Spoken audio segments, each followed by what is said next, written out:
Hello everybody and welcome back to another week here at the Damage Report. A big week, especially for New Hampshire, which we're gonna have live coverage for tomorrow on the network, of course. But before then, lots to get to, including, very excited to have Jason Carter back in the studio. We're gonna do quite a bit of coverage of last night's Academy Awards. Why? Because I find it to be interesting and it's not about politics. So yay, I can't wait. So we're gonna be talking about that. We're also gonna have Erin Ryan is gonna be joining us once again. She's gonna be Skyping in to break down some of the big news of the day, including the run up to New Hampshire. Joe Biden launching an ad against Pete Buttigieg that is pretty brutal, and we're gonna get his response as well. But before we get to all that, let's start off with Nina Turner. In advance of New Hampshire, the New Hampshire polls, as well as the national polls, seem to be moving in the right direction for Bernie Sanders. He still has, if you take a look at this, you're gonna see not only is he doing well in those polls, but also who do you think has the best chance of winning in November? So this is for New Hampshire. He has gained 9 points since just about like 2 weeks ago, a little bit more than 2 weeks ago. Biden has dropped 16 points in that time, getting towards half of his support in that metric. And considering how much conversation there's been about electability, who you believe is gonna win seems pretty important. And Iowa seems to have hurt Biden there, helped Sanders a little bit. But as these numbers are moving in the right direction for him, you can expect that the about a month-long campaign against Bernie Sanders that we've seen from more media and political figures from the establishment, feeling more freed to attack him, is continuing. So James Carville had an interview about Bernie Sanders, about how he says, let me show you one of the headlines. Former Clinton advisor says Sanders and Warren push stupid ideas in expletive-heavy interview. To give you an idea of what it was like, I'm not gonna show you a whole bunch of it, but he talks about how plans to provide free college is stupid, that not only will it not drive support for his candidacy, but in fact will cause a backlash against him, which is an interesting take. So yeah, the ideas are stupid. Also, he doesn't want to support Bernie Sanders because he doesn't want to be a part of a cult. And so that is James Carville. Now, not 100% from the James Carville thing, but this attack against Bernie Sanders that we've been seeing more and more of. Nina Turner, one of the top surrogates for Bernie Sanders, was on MSNBC just earlier today, and she was asked to respond to some of these attacks. Take a look at this. The majority of Democrats who helped flip the House in 2018 were moderates. James Carville made the argument over the weekend that Senator Sanders isn't a Democrat, he's an ideologue, and we've got to get practical. If he is the candidate, he is not going to be able to help win over the Senate. And unless you have the Senate, if you've just got the White House, you ain't gonna get nothing done. Does practical mean that the 89 or so million people who are uninsured or underinsured in this country continue to suffer? Does being practical mean that we don't take steps in this country to deal with climate chaos and bring world leaders to bear? Does being practical mean that we continue to prop up a legal system that is unjust in every stretch of the imagination, that bears its weight down on black men and black women, and then by extension, if you are Hispanic or indigenous or poor? Does being practical mean that we don't say to the American people that you deserve better than what you are getting? That's not the kind of practicality we want. Does practical mean that you hold fundraisers and wine caves with Swarovski crystals with billionaires who want to control this system? Does practical mean we continue to go with the status quo while 500,000 people sleep on the streets at night? That's not practicality. So with all due respect to Mr. Carville, what the American people in this country need, they need somebody that is unabashed and that has the courage and the conviction to stand up for them and to call out the rigging of this system, and that candidate is Senator Bernie Sanders. Okay, so probably goes without saying that I absolutely love that. It was great. She should be running right now. But anyway, so look, the question that was set up from, I believe it's Stephanie Ruhle, was like sort of worded as this is what James Carville is saying. I'm not sure when she says Bernie Sanders is not gonna help win the Senate, it wasn't clear if she was quoting James Carville there, if she was simply stating it. But it's out there now as an idea, and I'm gonna return to that in one sec. Before that though, I wanna go to one more bit of video, and this is again, a very weird framing coming from Stephanie Ruhle about Bernie Sanders supporters. Senator Sanders supporters, what is their #1 goal? Is it to start this revolution, or is it to defeat Donald Trump? And I ask because there's often a lot of talk around, will those supporters get behind another candidate if it's not Senator Sanders? Stephanie, why can't we have both? You know, that same argument was made in 2016. And a lot of those people didn't vote for However, though, Stephanie, more of Senator Sanders' supporters supported Secretary Hillary Clinton than her supporters supported then Senator Barack Obama. So let's set the record straight. People do want to defeat President Donald Trump, but they also want to know that they're going to have a fighter in the White House that's going to take it all the way, that's going to go ham on this system that has oppressed them. And so I reject, and so do the American people, the whole notion that you cannot say to a system that it must change and also push a dream and a vision that is bigger than what we have right now. Who wants somebody that's saying to the workaday people of this nation, I'm going to run for office, but you only going to get more of the same? That doesn't work. We're going to win this stuff. Okay, so that again was great. Again, goes without saying. So the idea that Bernie Sanders is a nominee means you can't win the Senate. And right there, well, I just want to know from Bernie Sanders supporters, do they want this revolution or do they want to beat Donald Trump? Like, I would love for one of these hosts just consider the possibility that those two things are not necessarily disconnected. And in particular, before you ask a question like that, and you add on to it the constant refrain of, will they say they will support another candidate if it's not Bernie Sanders? When Bernie Sanders himself has said that he will support the eventual candidate if it's not him more than everyone else in the field combined. If you're gonna ask that to the supporters of a candidate, doesn't it seem a little bit weird to ask it to the supporters of the candidate who got the most votes in Iowa, who's currently leading in New Hampshire, who 538 says has the best chance of clinching the nomination? Honestly, if you're gonna ask it of the supporters of any candidate, the leading candidate is who you're gonna ask it of, not of like Klobuchar supporters or Yang supporters or Warren supporters or anyone else who doesn't have nearly as good of a chance of winning, and thus those supporters are more likely to have to actually act on their beliefs. No. Ask it to Bernie Sanders, pretend that he's not winning. And in terms of, her response was great, that those two things are connected, that the person who is most in the corner of working people, who brings in the most new voters, who clearly would help to take the Senate, when they say, do they actually care about beating Donald Trump or do they just want the revolution? Look, you know the recent polls over the past month that show that he regularly beats Donald Trump. But I want to go back further than that. I want to go back to literally 5 years of head-to-head polls between Bernie Sanders and Donald Trump. Take a look at this graphic. This is Real Clear Politics. This is going back to October of 2015. There is like a 1 week span in there where they found a poll where Donald Trump beat Bernie Sanders. Aside from that, and sometimes with massive gaps between the two, for half a decade, he's been beating Donald Trump in these head-to-head polls. And I want to get that tattooed on my face and show up on CNN and MSNBC so that they can't avoid acknowledging that all of the empirical evidence that we have shows that not only is Bernie Sanders a good candidate electorally to go against Donald Trump, but all of the evidence shows that he's been regularly beating him year after year after year after year. And how can you continue to frame questions pretending not only that you don't understand that you haven't seen those numbers, but that the opposite necessarily must be true because you personally as a host don't support Bernie Sanders. That is insane at this late date that they're still doing that. We're not in the early part of the primary. He already won the popular vote in Iowa. He already looks like he's gonna win the popular vote in New Hampshire. He is very well placed for Super Tuesday as well. To keep pretending that he is some low tier outsider candidate that has no chance, that is absurd. And thankfully there are people like Nina Turner going out there and making that clear. Okay, with that, we are gonna take a short break. Lots more to get to. We need to talk about a relatively new show called the Republic, or UNFTR. As a Young Turks fan, you already know that the government, the media, and corporations are constantly peddling lies that serve the interests of the rich and powerful. But now there's a podcast dedicated to unraveling those lies, debunking the conventional wisdom. In each episode of the Republic, or UNFTR, the host delves into a different historical episode or topic that's generally misunderstood or purposely obfuscated by the so-called powers that be.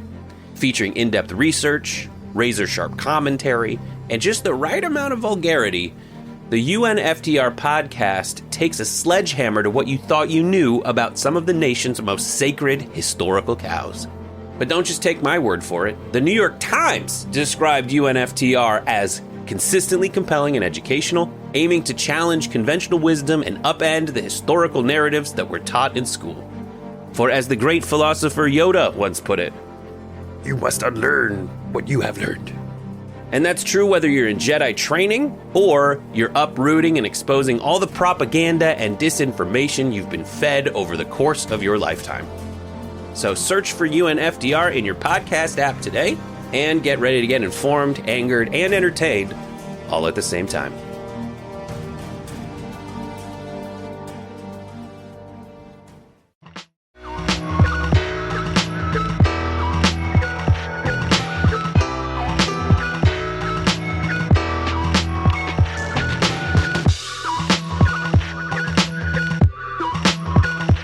Last night was the 2020 Academy Awards, which I am super into the past few years. You know what else I'm into? Having Jason Carter, entertainment journalist, in studio to break it down. John, wow, award season is done. It is. Award season's like January, the longest year of the year. Exactly, yeah. I don't even know January's month, but the 92nd Annual Academy Awards went off without a hitch. John, it was a weird vibe last night. I'm gonna keep it 100. In what way? Eminem surprising the world. It's a great song, but it was like, okay, Academy, we're doing this, Eminem. But I do think that there was really fast. I think was it Idina Menzel they went to, and she was just like because nobody knew. I get it. He had this song. It was big in the movie, but it was like a long time ago. It was like 17 years ago, yeah. And then they cut to commercial, they come back, and then there's Eminem. Hello, surprise.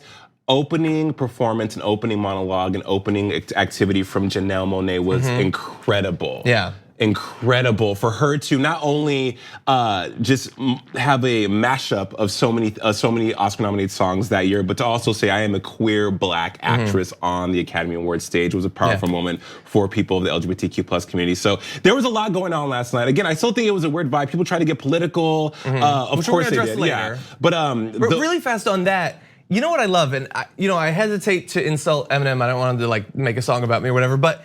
You know, it's weird that so Janelle Monáe had her performance, and later on Eminem had his performance, and they're both performances, but he's rapping and doing this, and she did 3 costume changes as she sung and danced around the stage. It reminds me of the Super Bowl show where it's Jennifer Lopez is dancing upside down on guys while singing, and then they cut to these 4 guys in red jumpsuits that are yeah, and I'm like. Wow, we have really different standards for different people. Well, and the fact that the Academy allowed Eminem to perform that song with, I mean, the Academy Awards are the pinnacle. They are the Mercedes, the zenith of award shows. So there's a certain kind of level of execution and appearance. I would think you would want your performance to have. Listen, Eminem, performance, right? Yeah, do what you want, Em. But it was just an awkward, surprising and kind of cool moment in the Academy Awards last night. So you gotta lose yourself. It's a great song. It's a great song. Great song. He looked so different with facial hair. I know. I've never seen that before. But he hasn't aged though. No, he looks the same as 17 years ago. That's true. They say black don't crack, Eminem don't crack. Yeah. More appropriation from Eminem. No. Okay, so look, there's a lot that we want to talk about. Why don't we launch into some of the awards and we can touch on a bunch of stuff in there. So first, Best Supporting Actress shocked the nation by going to Laura Dern. I say that because apparently everybody expected it. What did you think about that? I thought it was well-deserved. Again, her role as Nora Fanshawe in Marriage Story was incredible. Much like her rall as Renata Klein in Big Little Lies. Similar, but she's I haven't seen that, but yeah. Same female, alpha female, very powerful, just super ball buster. But she is Hollywood royalty. And again, the Academy Awards, I would like to think, or I'm pretty sure people campaign to win these awards. Yes. She went to all the luncheons. She's a favorite. And her performance was there. It was a good performance. It was a great performance. Was it the best in Marriage Story? No. And we're going to talk about who should have got awarded for Marriage Story in just a few. But I'm glad she finally won. From the Star Wars movies to everything she's done. Great Jurassic Park back in the day. Right, exactly. Yeah. Laura Dern is a mainstay. Fantastic actress, well deserved. Yeah. The only thing that was a bit this was the first Florence Pugh movie I've seen, and I thought she was really good in Little Women. But for me especially, I thought Scarlett Johansson was so good in Jojo Rabbit. In very little time, yes, she was great. Again, teaming back up with Taika Waititi for that movie, right? Taking her from Marvel and putting her into this dark comedy that has some very dark subject matter. Her death in the movie, did it not? I mean, I'm sorry. It's been out for 6 months or whatever. Not to spoil it on TYT, but I thought she was better in that than in Marriage Story. I agree, because you had a departure for Scarlett. It really showed her acting chops. And when she did interviews in regards to this movie, I think she did an interview with Elle magazine where she was completely stripped down, was very visceral. You saw a different side of Scarlett that wasn't the glam and polished and beautiful Scarlett that we come to love. Yeah. She was very raw, and I think this was a performance I thought she would have taken the Oscar for. I was hoping, but also I think we should just briefly. Oh, and by the way, if you haven't seen Jojo Rabbit, see Jojo Rabbit. It's maybe like my third favorite incredible last movie. year. But by the way, there wasn't. So she had been nominated in other awards shows, but Jennifer Lopez not getting a nomination there. I thought.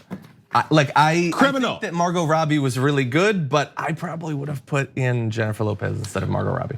Margot Robbie's character of Caleb Pospisil in Bombshell was made up. It was fictional, right? So I thought she did a great job in that. But here we have Jennifer Lopez, who has been so many things since we've come to love her since 1997, right? Yeah. No, let's take it back. Since she was a fly girl in Living Color, and we've seen this evolution of J-Lo as an entrepreneur, a musician, an entertainer, and then now to have this role in Hustlers as Ramona, that you thought, whoa, her body looks incredible. Not to objectify Jennifer, but come on, it was It's a a movie part of the about performance in this movie.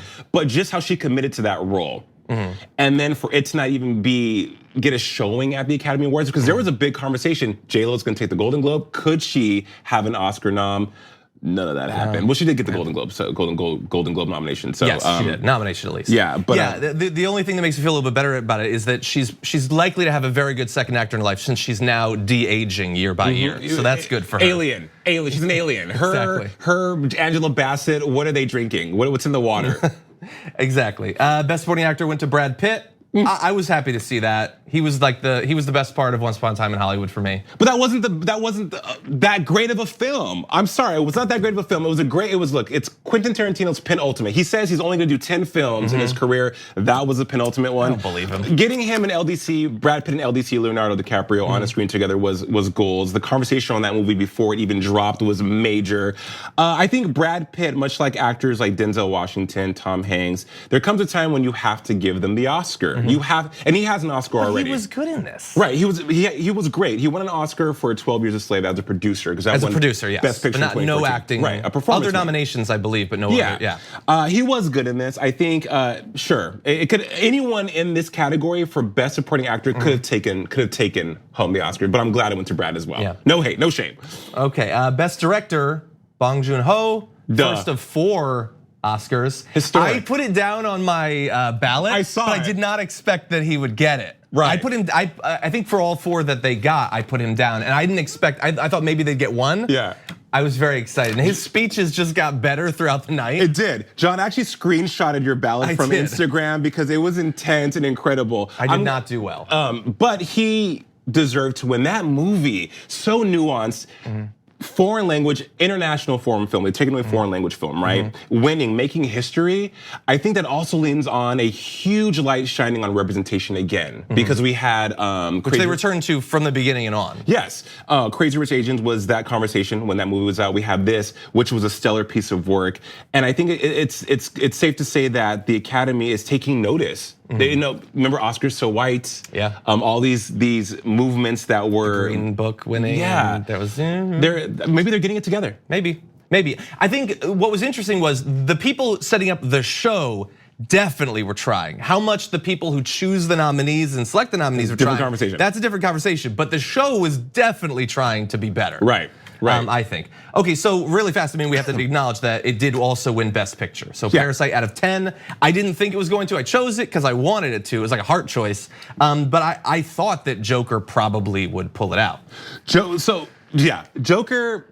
Or 1917, which won 3 Oscars already. And 1917, as we talked about before, is one of those movies that the Academy loves to give awards to. Sprawling, huge, cinematic masterpiece, great director, the storyline, oh, war always does well at the Oscars. But sometimes things that are antithetical to that do well as well. Joker was a great movie in that one, Joaquin is brilliant.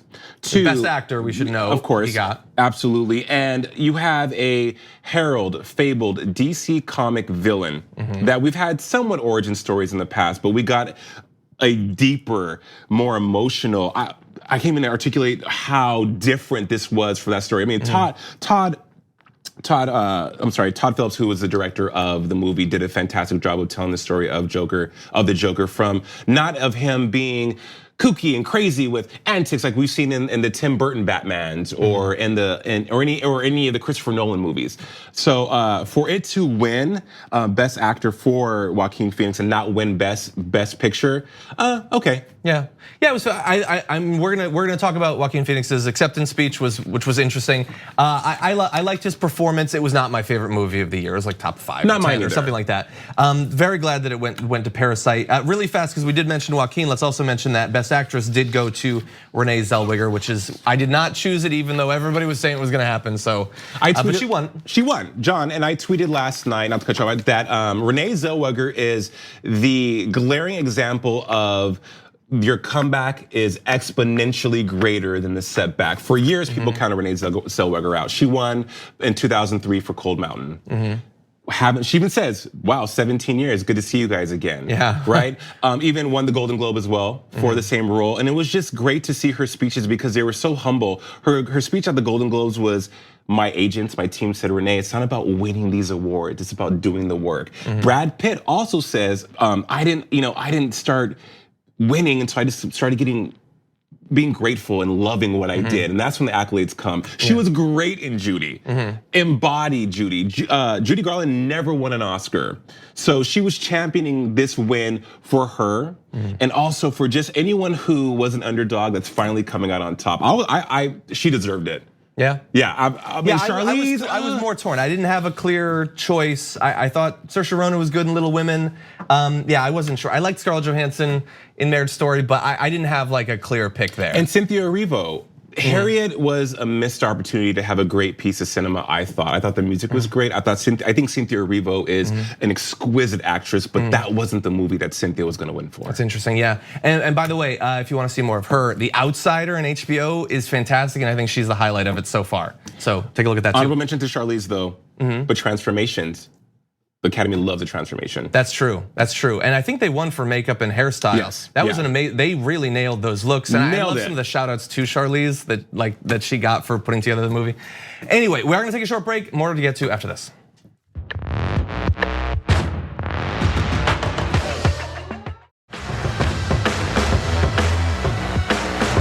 Last night at the Oscars, you of course had some great acceptance speeches, and it is the modern Oscars, so there were invocations to politics. I want to just touch on a couple very fast.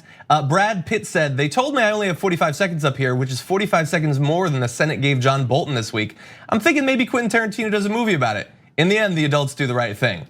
No, in the end, like, Marines storm the White House, shoot everybody there, probably. And credits, right? Credits, yeah. Of course. Well, but John, stars are what? American citizens as well. People think that stars are vapid, vacuous, have no clue of what's going on in the world, but they absolutely do. They are more, I think they're becoming staunchly more activated than they've ever been before. So Brad Pitt, I wonder what he was thinking about sitting in his chair. He thought, I could thank, or I could do this, you know what I mean? I'm glad he did that. He also thanked his children. It was very brief too. Very like it was only the first line, really. And it didn't political. seem forced. It didn't seem inauthentic. It just felt like this is how I feel. Keep it pushing. Yeah, and then he talked about the work and his evolution, all that, and it looked like he was close to tears actually at one point. Now, very briefly, Joaquin Phoenix has had some big speeches throughout award season because he's been recognized so much for Joker. I'm not going to read the whole thing, but he talked about championing different causes. I'm going to jump ahead a little bit.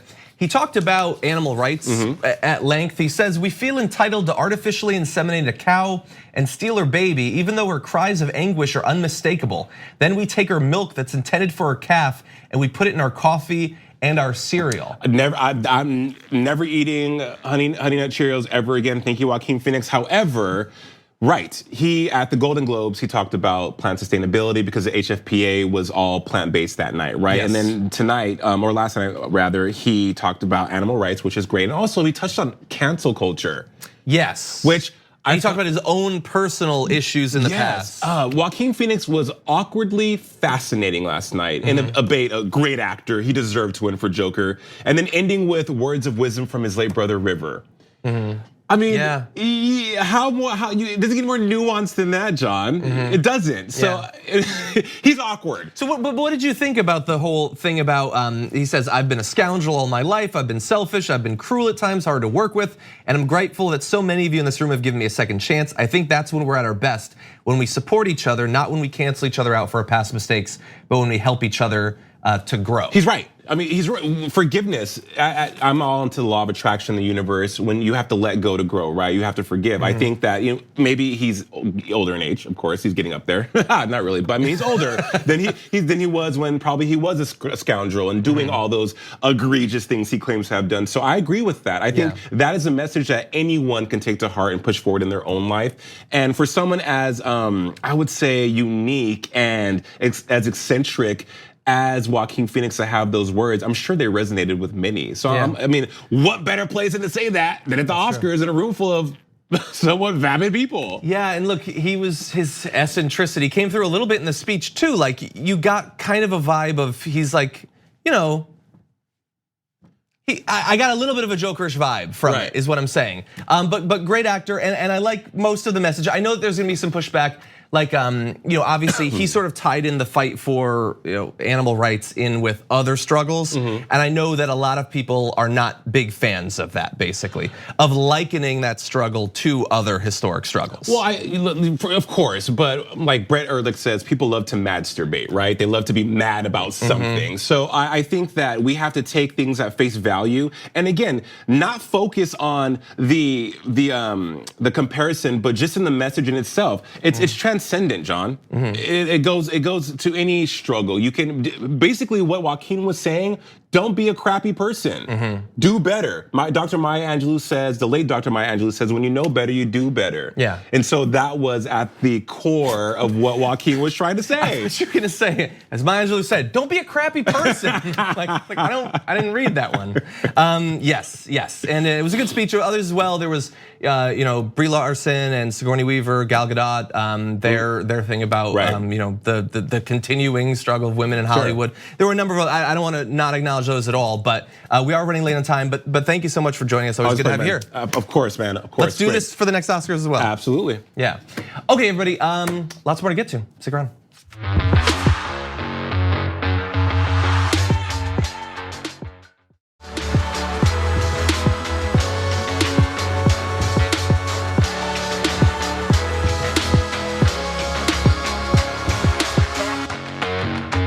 Joining us now to break down some of the big news of the day, Erin Ryan, host of the Hysteria podcast. Welcome back to the show. Thanks so much for having me. Glad to have you on. How would you like to start off with the stupidest news of the past week or so? Almost always. Let's do it. Let's do that. Okay.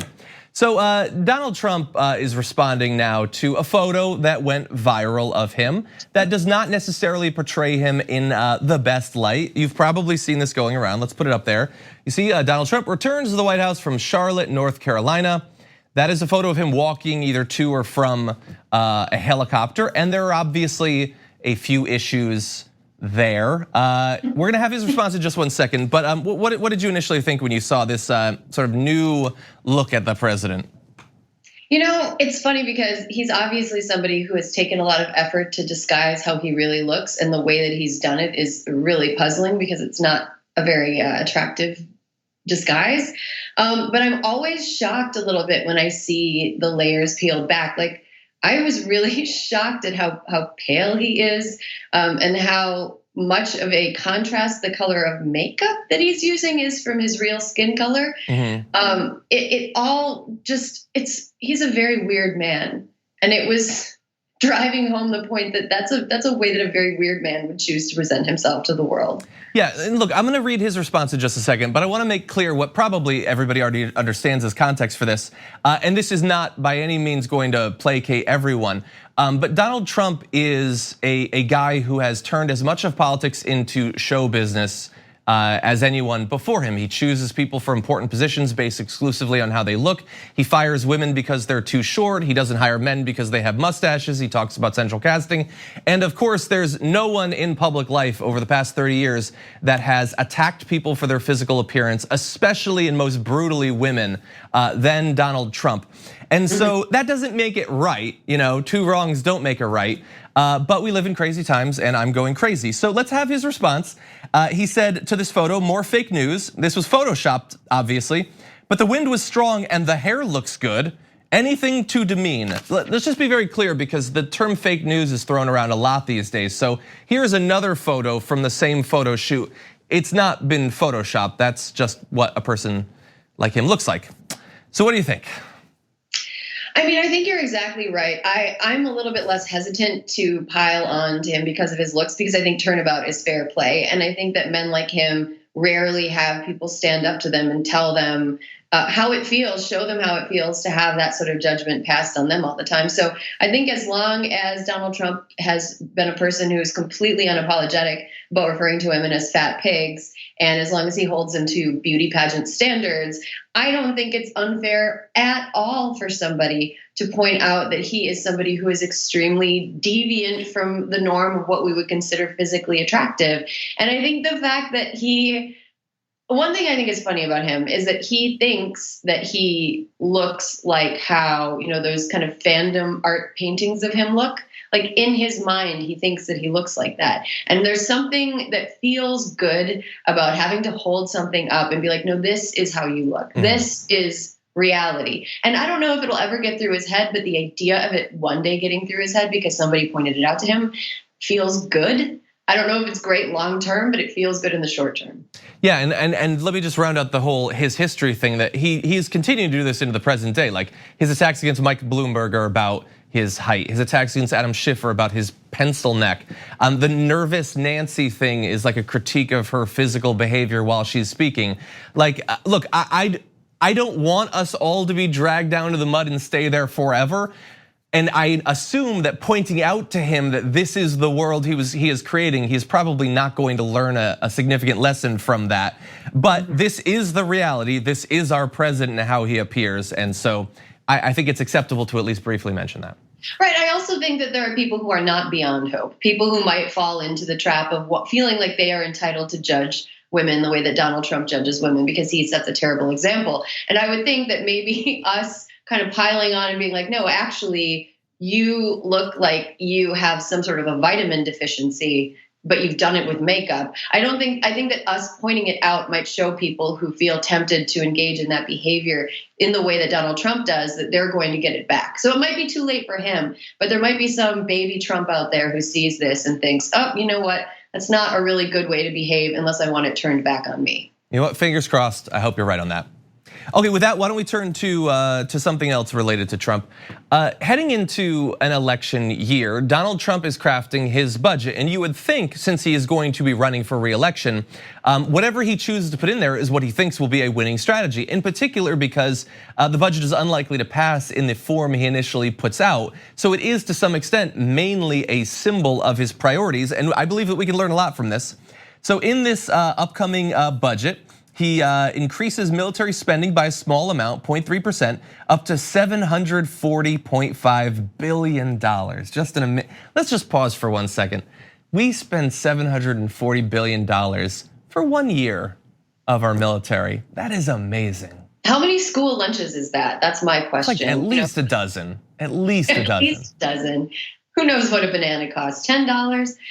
Yeah, that was something that really struck out to me. It also has been characterized as a cruel budget because Donald Trump is a cruel person. One thing that it's not funny because it is full of lies. It features like the $800 billion slashed from public benefits like Medicaid, Social Security. It also proposes slashing education while increasing the budget for NASA. And as I was thinking of all of this together, my first thought was, this is a budget that reflects a desire to entrench the current hierarchy. It reflects a desire to keep people who are poor, poor, to keep people who are rich, rich. And, I was thinking, like, how are we giving all this money to NASA and slashing money to education? Where are we going to get all of our astronauts? And it's going to be from people who can afford education. It's about entrenching the way that things are currently and making it impossible for any class to move up. Yeah. Let's run through a couple of other significant cuts. So the EPA is going to be cut by 26%. Which is amazing. We're taking the climate crisis seriously here in America. Yeah. Foreign aid by 21%. The Department of Housing and Urban Development by 15%. And right in time for coronavirus season, the CDC is slated to lose 9% of its budget. And then importantly too, they're talking about 130 billion effectively in cuts to Medicare through changing prescription drug prices, 292 to cuts for things like work requirements for Medicaid and SNAP. $70 billion in cuts for involving federal disability benefits. So he's entering into this election season saying, no, your Social Security, your Medicare, your Medicaid, we're cutting those. We're cutting those to the bone. The EPA too. I mean, we got to fund these tax cuts, a little bit more for the military. His priorities couldn't be clearer. Yeah, that's absolutely true. I also noticed that there was a proposed cut in foreign aid and a bump, small bump, but a bump nonetheless in the budget of ICE. So we want to, I guess, promote conditions that would make people want to leave their countries and then prosecute them when they try to leave. That's another kind of cruel aspect of this whole thing. It is a puzzling budget, especially because it's like free PR. A president can put out basically a wish list and say they want, every house gets a fairy that cleans the bathroom every week. But but he didn't take that opportunity. He took the opportunity to tell us that what he wants is for rich people to stay rich, poor people to stay poor, people in other countries to stay in those countries, and us to cut off the aid that helps the people that live there. It's really egregious, but I think that the Democrats and people who are running against the president can take this as a kind of a gift. Because when they ran against proposed cuts to public programs in 2018, they won big. Yeah. And it seems like a pretty big mistake for Donald Trump to make in an election year. I agree. It's a bold strategy. We'll see if it works out for him. Erin, stick around. We're gonna have you for one more block. Everybody home. We'll be right back after this.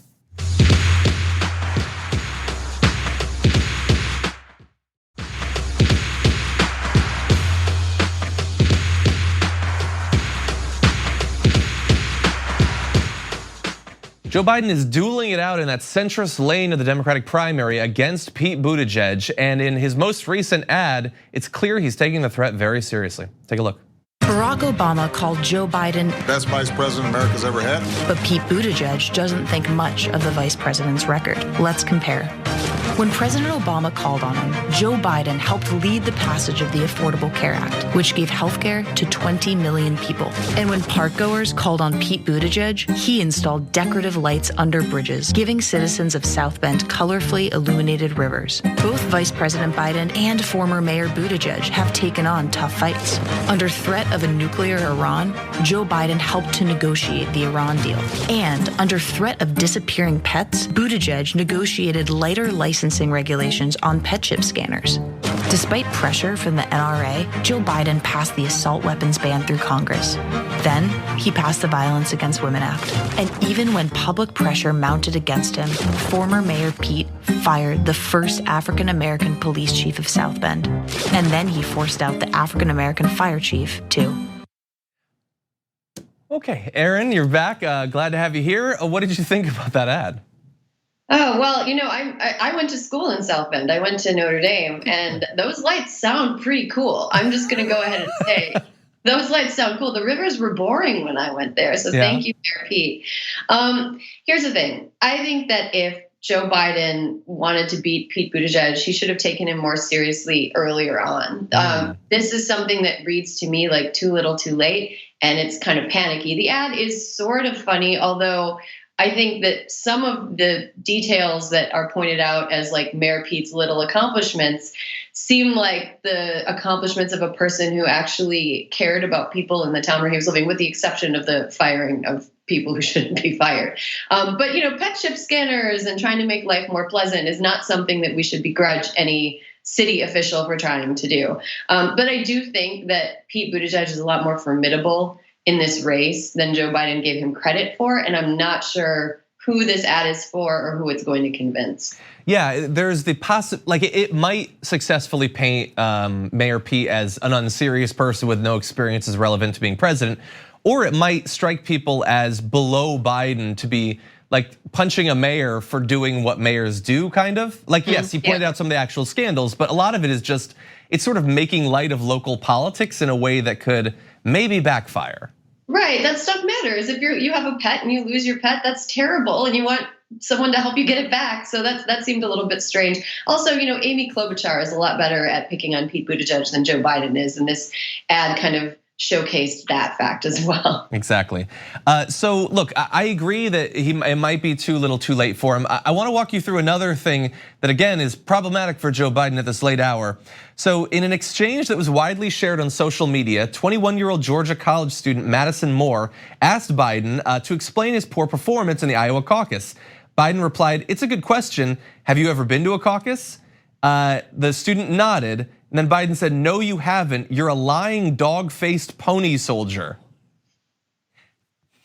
Now, apparently that is a reference to a John Wayne movie, but woo, that is something. Look, if you're gonna make references to college kids, make references for things that existed while they were alive. I think that's a pretty good standard. If you're gonna toss a little, I don't know, frontier gibberish at somebody, it should be like John Wayne is not something that college kids are fluent in. It's a weird thing. I mean, it was a legitimate question and it was a weird deflection on Joe Biden's part.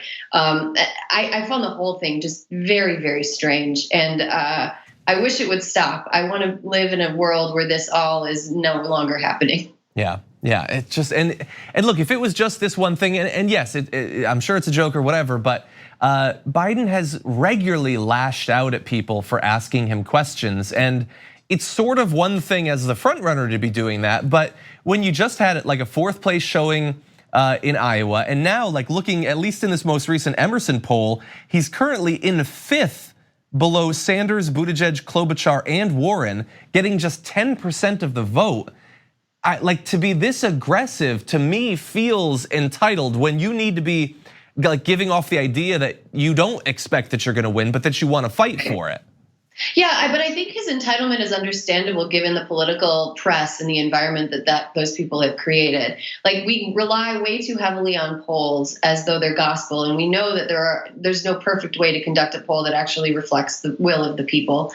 They also, the public press likes to put forth this idea that the moderate candidate is somebody that people are going to want because it is what the public press wants. It makes their jobs easier to have somebody predictable in office. It makes their jobs easier to have somebody who's going to do things the way that they've already been done. So I don't blame Joe Biden for expecting to waltz into the nomination because I think the political press has furthered that myth based on polls. It's just this like really bad feedback loop that now we're in a place where we have Joe Biden who doesn't understand what's going on, who's reacting really negatively, and to the public and to the average voter and to somebody who isn't a centrist or who isn't a member of the Beltway political press. It's all very off-putting. Yeah. And that's why I sort of was making the jokey comment earlier about how I just want this all to be done because it seems like Joe Biden has done a lot in his public life. That's true. And it's really unfortunate to watch him in this, what might be his last run at public office, really kind of tear down some of the goodwill that he's built up over his decades of public service. Yeah, it's an unfortunate final act, possibly. Erin, it's always great to have you on the show. Could you tell people just a little bit about your podcast? Yeah, it's called Hysteria. It's a tongue-in-cheek name. It's called Hysteria because it's all women. We all get together every week and we talk about a little bit of politics, a little bit of news of the day, a little bit of zeitgeisty issues that women tend to talk about. It's for, it's all of the cast members are women, but it's for everybody. And so, tune in. We have Francesca Fiorentini on every once in a while. She's a friend of the Young Turks as well. And so it's always a fun conversation. It's always lively. And my other panelists are super funny. So we have a great time doing it. Awesome. Erin, as always, pleasure talking to you. Love your perspective. Thank you for joining us. Thanks for having me. And everybody at home, thank you so much for watching. Tomorrow is obviously a massive day politically. Like, we've been sort of sketching out what Biden might need to do to survive what's gonna happen tomorrow. But tomorrow you get to actually see it happen to him. So that should be pretty exciting. We're gonna be doing live coverage for that. And you know what? You're gonna wanna stay tuned for the rest of the week too, because Wednesday, Thursday, Friday, we might get the results from New Hampshire. So that'll be an exciting bit of news for you as well. Anyway, thank you for joining us. Go see Parasite. See you tomorrow morning.